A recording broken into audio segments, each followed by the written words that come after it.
Okay. So, you learned everything you need to know last week. So if you didn't have a chance to watch those videos, you'll want to go back and give those videos a look. Hopefully, we're going to talk about some other tips tonight. I'm going to show you how to take it back, so that in the unlikely event that you need to take it back, you would be able to do that. That doesn't mean down, it means back by the row, okay? So I'll show you my video of that tonight. And I guess what I want to find out is, what did you learn about yourself in the process, or what kinds of things worked really well for you and what kinds of things were more of a challenge? Lori, you had your hand up. I can't hear you. I didn't get the video.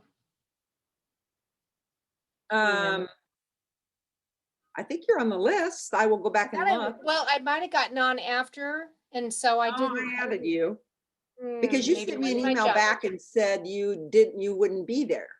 Maybe it went on my junk. I'll have to look then, because I didn't get it. Okay. All these videos are all public.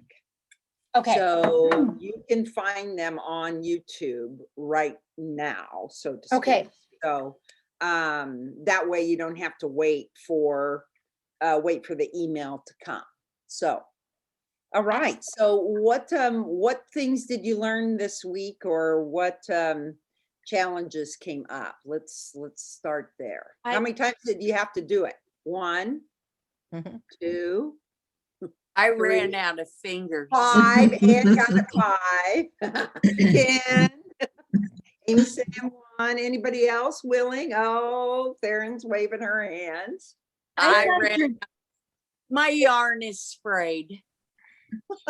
Yarn is sprayed. It was not a good knitting week at my house. With any project I had, they're all in timeout. My husband was sick. We're going to start again next week, and I think it might be better. That's okay. You know, last week I talked and said that you could be doing the little triangle for the whole summer. Yes. And that's Pick okay. I'm too old to be doing it the whole summer. And Lori Steinhorst, you took Brioche with me early on when we did this. And so you're 2 years ago. Yeah. So see, you can always come back to it. Because I did the same thing 2 years ago. And when I tried to do it this time, couldn't remember. Okay. All right. Well, Kay was at the shop today and she said, I need to have you video me, Angie, so that then when I'm ready to do it again, I'll be able to look at it and say, this is how I did it. Because I'm left-handed, and being left-handed, it looks different. So I want to see it, to be able to see it instead of Angie's. It's a very good video. I want to see it with the left-hander doing it. So I need to get myself taped and save it. There we go. There we go. What did we do without our phones, Right. I just found I was gone last week, and your video was so helpful for someone that wasn't there. And I would play it over and over again. And I just thought your instructions were spot on. I would comment that I bought a pink and a purple on my sample, and it was too close in colors for me. So I came back and got a blue. So I could really see the difference in the stitches. All right. All right. Very good. Very good, Robin. That's great. And these are just the things we learn.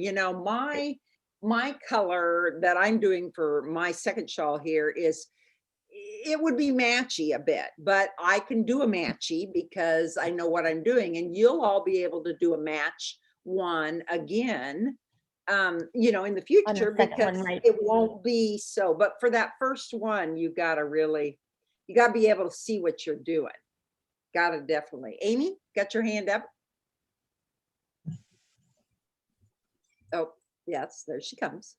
Okay, I learned it's not near as hard as I thought it would be.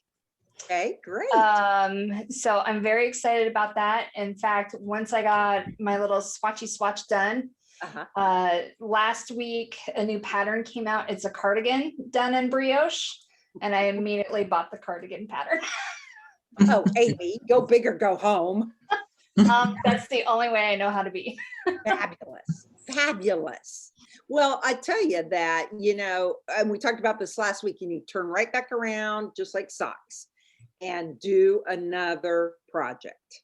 And what we will do later this year, looks like Stephanie's got her brioche on there. Is that a brioche, that one? Yeah. That's one, was that the one I had on last week?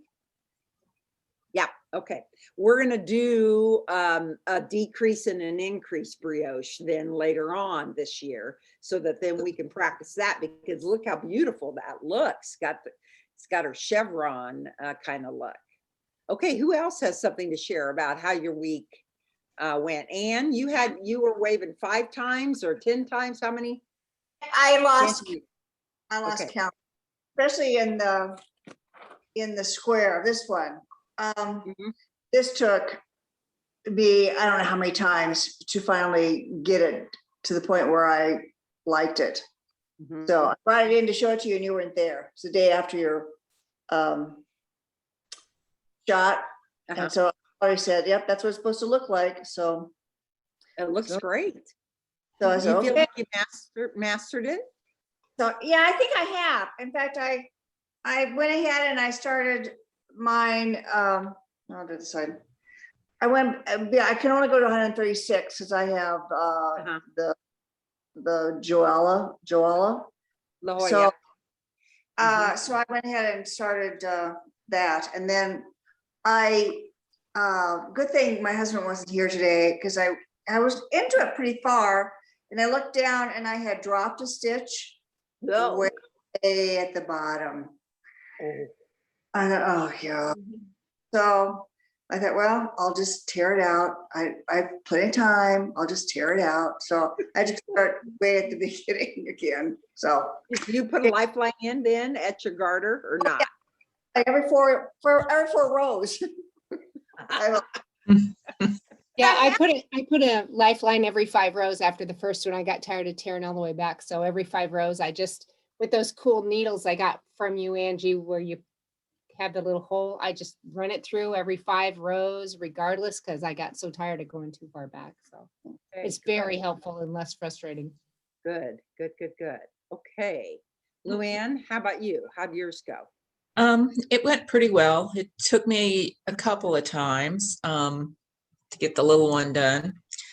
I was working on the main part, and I discovered I've got about 2 dozen stitches here where I decided to start purling instead of just keep on knitting. I don't know. Every once in a while I'll do that.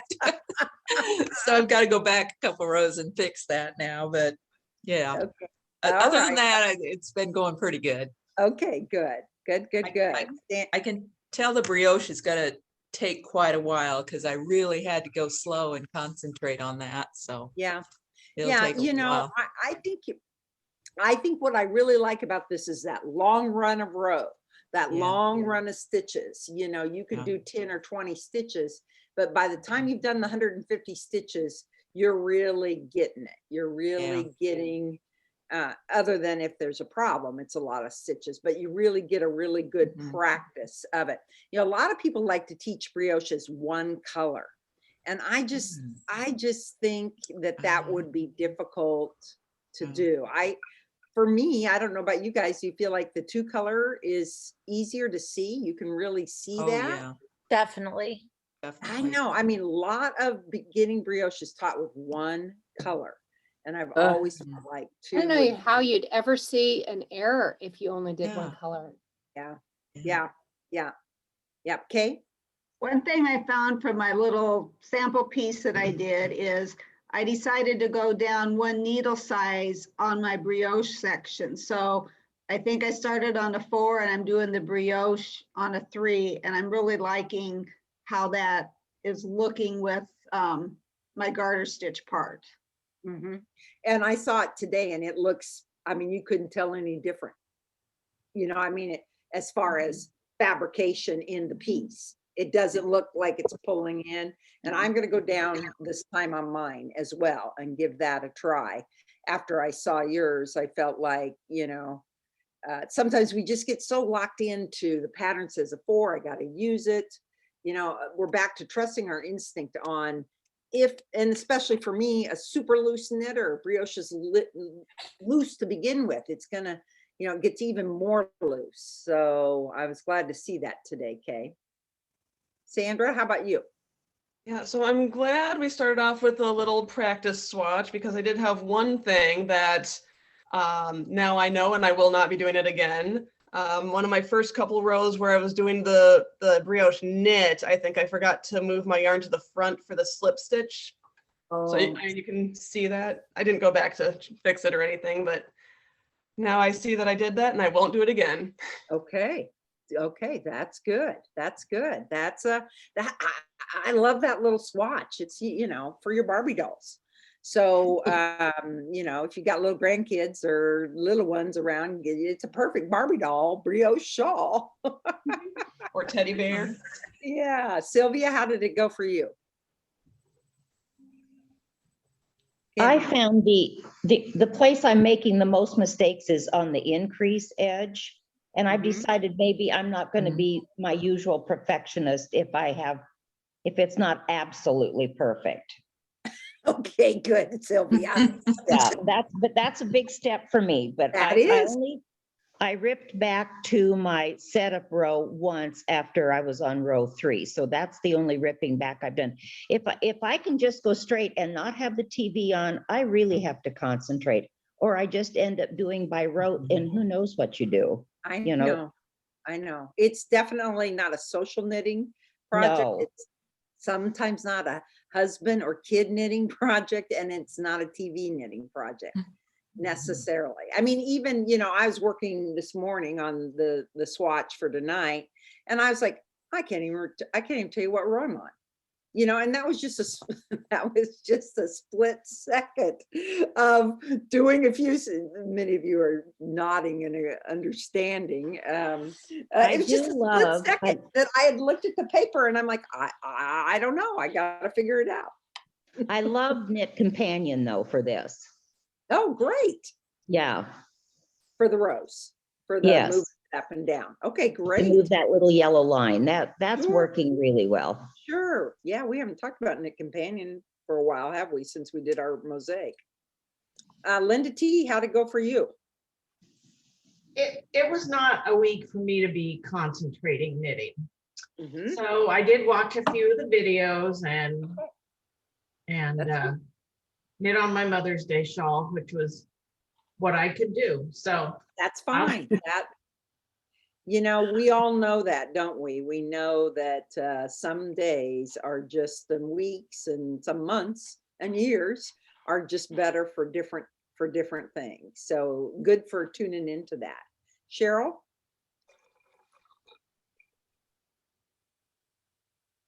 I had a little problem like Luann did. I would accidentally maybe purl my knit. When I should be knitting, I would purl it. And once I figured that out, I was really watching it and concentrating not to do that. And so after that, it went well after that. That was a little problem for a little bit. Okay, good. But you feel, I mean, I'm getting a sense that you all feel fairly confident with this. Steph, you feel good? Yeah, so I learned to listen to Angie because last week I did not make a gauge swatch. I had no intention of making a gauge swatch. I've never made a gauge swatch in my life. So I basically did everything you said not to do. I was just trying to get to my 150 stitches. But then after you talked about how important it is and showed why it's so important, I stopped and I made my gauge swatch, and I'm glad I did. Good. Because I messed up a few times. But then that helped prepare me. So then when I got to this part, I was able to do it. Beautiful. Okay. Beautiful. Yes. Well, I'm so glad you could tell my kids that statement that they well, we're just all kind of here together to help each other. And you know, we can all choose what we want to do, but I was amazed at how I had to really brush up on my brioche skill as well, you know, with the swatch. And Val, you know, she did the swatch because she wanted to be up on it for the people that would come to the shop. And she said too, I couldn't believe how much I'd forgotten from doing the swatch. So Deanna, how'd it go for you this week? Well, I didn't pick up the swatch after last week's, but you know, class, and all I did was knit the garter. So I'm ready. Okay. You know, I have that ready to go, but now I mean, I intend to do more of the swatch, but I had a week too that I just didn't feel like brioche. I just didn't feel like doing that much. And so I thought, well, I'll get the garter to that point, you know, and so, and then go on. So. Right. Now, when I get ready to do my brioche bands, I'm going to do it all. I mean, I'm just going to try and finish it all instead of setting it down and doing a different project. I'm just going to get all of that brioching done, because when you're getting in the mode, you're getting the mode. Did you encounter any problems or any tips for the edges? Anything that worked well on the edges of, you know, how we talked about the yarn over that lays there, that's not connected anywhere, and that? The edges are where I had my problem as a thrower, trying to translate your continental into my, that was difficult. And sometimes I try to look at the videos and see what your end looked like, and I couldn't always see it. And I'm going, because that, you said the problem was going to be the end. Yep. Pick me again. That's where all my problems were. Yeah. But again, the swatch helps, you know. Oh yeah. Because you practice all those ends. You practice every one that you do. Okay? That's where I still am. Okay, good, Theron. Okay. Can't hear you. Yeah. One thing Valerie had said, and I started to do that, is she said, you know, when you have one where you do the yarn over and then you have some final stitches that you're slipping, I go ahead and take one of the little clippies and I just clip it there, because if that happens to be the one where you go back to the other end and start again, when I'm coming back here again, that reminds me I have one hanging yarn that is actually a yarn over. So I make sure that way I catch it as I'm doing then the beginning of that row. And that's kind of helped me not to lose track of that one that was a yarn over and then you slip some additional stitches on the end. So that helped me. And as a thrower, Theron, I kind of do a lot of funky things with my knitting. I do almost some type of continental, and I do some throwing. I found it worked best for me to do this in throwing, but I had to be very conscious of saying, I bring my yarn to the front on the knit rows, bring my yarn to the front, put my needle into the stitches I'm going to knit, and then take the yarn over, because otherwise I would do almost like a regular yarn over, and I would end up not having that crossed yarn over the stitch that I had slipped. So when you slip it, you kind of have to slip it over. You have both needles, and you have to slip it so you're catching and going over top of your one needle to get that effect.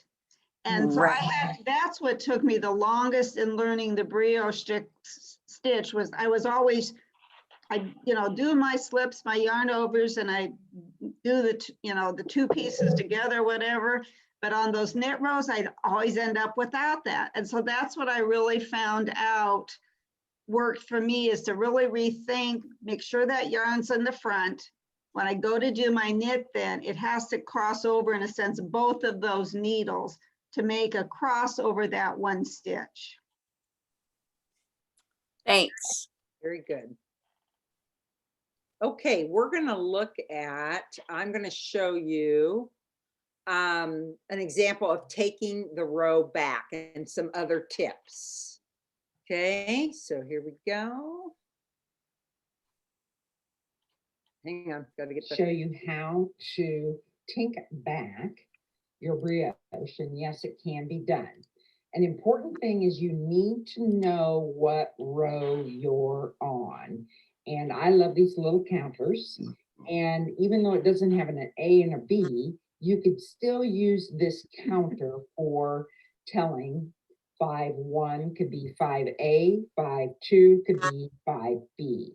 So I love these little counters. You can use Post-it notes, whatever you need, but it is vital in this project that you keep track of. The other thing you can do is you can evaluate and say, I've got both yarns on this end. So then you would look at your pattern and look at a row that ends with a turn, because both your yarns are on the end for those rows. You also can see here that I've clipped, use a little clip because this is our loose yarn over that's residing there. So this is row 5, right side B. The other thing you need to be aware of is what color am I going to be removing? And since it's B, it is going to be the orange.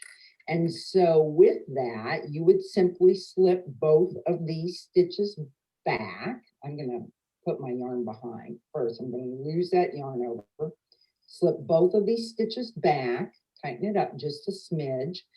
And then when you're tinking back, what you do is you go under the stitch. This is your stitch on the needle, and then the stitch below is where you would insert your needle, and you're going to insert it with the yarn over, or the buddy, and then go ahead and pull that off.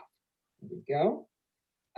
Then you've got to bring the yarn forward with this particular row because of the yarn over. Now this is a buddy stitch from the previous row. You go underneath, make sure you're grabbing the buddy and take it off, and then that creates the buddy again. This is a plain stitch, and if you notice, you can tell that there's a buddy because it's just laying there right above that stitch. So we're going to go in underneath, take him off, yarn forward. Now look, see, there is no, this buddy is laying there from the previous stitch, but we're not taking that off. We're taking off every other stitch. So here we go again, down underneath, recreate the buddy, slip it off, reposition your yarn, bring the yarn forward and off, and then slip. So there's always going to be one stitch that you'll remove, and then the stitch that has the buddy with it is simply a slipped stitch for removal. It's vitally important that you pay attention to what you've done down here. So again, you'll want to look at your row and say, what am I going to be removing from here? Then the final thing you'll need to do is roll back your counter or roll back your sticky note so that you know that you have taken that row back. It's not the easiest to figure out which rows are which in brioche. Okay. So questions. Boy, that's what I could never figure out is how to back up. So that was very helpful. Okay. All right. Well, it's going to be, it's just, we have to think about every other. So one on all rows, it's always every other, because we're either burping or barking or burping or barking. And so when you're taking back, it's really pretty simple to take back in that you can pick it back. The thing that really catches people up is knowing which row you're taking back. So you physically really need, it's very important about keeping track of things with this project. You can figure it out. But even today, when I picked up this swatch, which is the second swatch I did, I had to spend probably 15 minutes figuring out exactly where I was at. And how I finally figured it out was by looking at the end of how I finished it. And I finished it with a slip 2 with yarn in front. So then I went to my pattern and I looked at slip 2 with yarn in front and figured that aspect out. But I'll post this on YouTube as well. And so that you can go and watch this back. Now I'm going to show you one more. We're going to go one more. Here we go. In this example, we're ready for row 6, wrong side A, which means I'm using A, which for me is the blue. And the first one you slip is, you slip 1 and then we purl. And then this purl burp, this is that loose yarn over. So you got to make sure you're catching him in the yarn over. Now it's a slip 1, yarn over. And I guess what I'd like to show you is that I know that I'm on a burp row because my buddy is over the purl side. So you can tell that this is a purl side that you're working, that you're facing. So that's an easy way to tell that you need to be burping or knitting. So now we're slipping our knit stitches and we see that this is a purl column. And so we're burping our purl stitches. That's an easy way to make sure that you know where you're at. Okay. I wanted to show you those columns because if you look at your piece, you can see the different columns, right? And that helps us to know. Where we'll just go and look here on the camera. Helps us to know that this side, these are the purl columns and these are the knit columns, and then you turn it around and you've got the same thing. One thing I really want to call your attention to, and I don't think I made this very clear, and it's clear on the pattern if you read it, but it tells you, it says, you will now work the second brioche band. This means you will work exactly the same colors. You will see color A stripes as knit columns. So you do not change colors. So like sometimes we would say A becomes B and B becomes A, but not in this pattern. So when you go to the second band, this one up here, this brioche band 2, you're still working with your A color because she's already written it into the pattern to make the column change. Does that make sense? To make this little change that you will have, which is very cool, where the color's going up the column different. You don't make your A a B and your B an A. I hope I'm not confusing the heck out of you. Just stay with what it was. Stick to the code. Stick to what it was. Now, of course, as we said, I could show you that you can always use a sticky note that then you can mark where you're at in the pattern. And you might just find a little sticky note like this that you would receive this weekend during our anniversary. So I wanted to show you that sticky notes can work too, but they do fall off. So that's why I like to use the counter. Okay. What other questions can I answer for you? Concerns? Challenges you think you might have? Wow. I think you guys are amazing. Mhm. Can't hear you, Lori. Lori Steinhorst, can't hear you. There's just so much until you crawl into it. You know, it's so easy to get lost and so easy to see your pattern once you get going. But oh, there's so much, so very much. I know. And lifelines are your friends. I know last week we talked about, could you put one in every row? Sure. Put one in every row. You know, every 2, 3, 4, whatever you think. So if you've got some of your work done, you can hold it up and we'll give it a look. Sylvia, you showed yours, didn't you? Let's see yours. Beautiful, the pink and the purple, gorgeous. Okay, look at these colors. Kay's got hers, good. Oh, that's great, guys. Oh yeah, show you both 2 colors. Ooh, that's pretty, pretty, pretty. Oh, very good, Cheryl. And oh, wow. And what are your colors? Is that gray? Yes, gray and this. Well, this. Oops. Oh, that Husker, leftover Husker. No, right? It has gray and brown. This is a, Oh yeah. Oh yeah, it's a La Jolla. yeah, La Jolla. Yeah, yep. Really I'm pretty. gonna wear mine to the Really. Husker games. Oh, very good. Yeah. So do you think you'll make another one? Maybe. It's my second, so maybe I'll No. make a third. I don't know. Sylvia, do you not want to do brioche again? I can't hear you. This might be my maiden voyage and my last. Really? I like to watch TV too much when I'm doing this. I really have to concentrate. Okay. Well, if you do it enough, you might be able to do that, Sylvia. I'm not saying Maybe a you straight can't. piece. A straight piece I You may ought to be see. good. Okay, you ought to, when we were in Edinburgh, Stephen West, his table was right beside our table. And Stephen is, of course, a huge briocher. And he just sits there and brioche just like it's nothing. I mean, he can do it without looking. So I know there are folks that do it all the time that way. So, and they love brioche as much as many of us love socks. So, I think it's good to be exposed to it. It might not be your jam, but try it. And it could also be like socks or sweater knitting.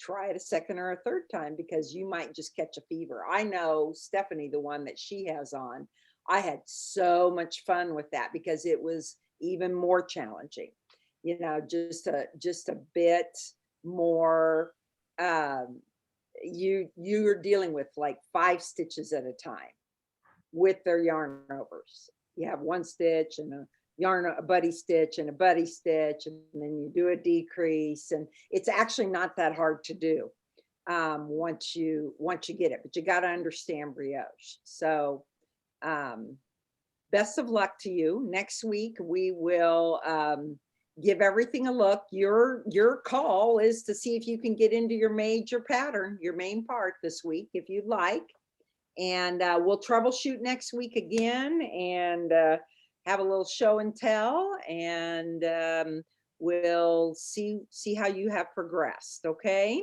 Amy shared the link to the pattern in the chat, her cardigan. Yes, it's so pretty. And it's reversible if you're careful with how you weave in your ends. Oh, Let's see if I wow. can go there. Did I leave you? No, Oh. you're still here. Okay. Well, gosh, what did it? Oh, there we go. I lost you. Okay, I'll go to screen share and we'll show it. Now, since you mentioned weaving in ends, do you have any tips for that since this is kind of a 2-sided thing? I weave them in, you really aren't going to have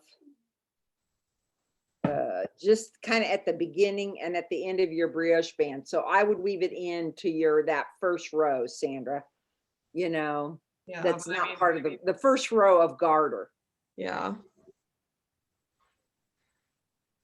But like my color A yarn is sticking out where my color B garter is. So like you'd have to Mhm. weave it into the brioche somewhere. Yeah, well, you just tuck it right in there and you'll be able to get into, the thing about the brioche is got some volume to it. You get into that color in right above that first garter row.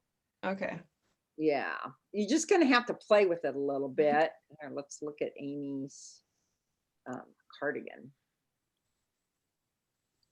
Ooh, it's pretty. Are you seeing it? Yeah. Oh, yeah. Gorgeous. Let's get it bigger. How neat. That looks reasonable. Really. Cool. It's just got a little bit of, see your decreases here. And that's what happens when you brioche decrease. You're putting like, it's almost like a knit two together. That's gorgeous, Amy. No wonder you grabbed it. It is pretty. It is really pretty. Really, really pretty. Wow. Neat. So there's the where we once knitted. Is the and it's fingering. So lovely. That would take you a long time, but that's good. Fingering sweaters are good to wear. They are. And it's size inclusive, which is nice. Yes, absolutely. You bet. Okay, everyone, have a fabulous evening. Good luck brioching. Let us know how we can help you. Come and see us this weekend for your little treat, and we'll look forward to seeing you next week. We had a lovely Zoom last night. If you didn't get to watch it, you will want to go listen to it on YouTube. It was really a nice time. And next week is our dyers. So it's kind of like our series, our lecture series that we're having, which I think is super fun. So many good things that have come out of this all. Okay, thanks so much, and we'll see you again. Bye, everyone. Bye. Bye.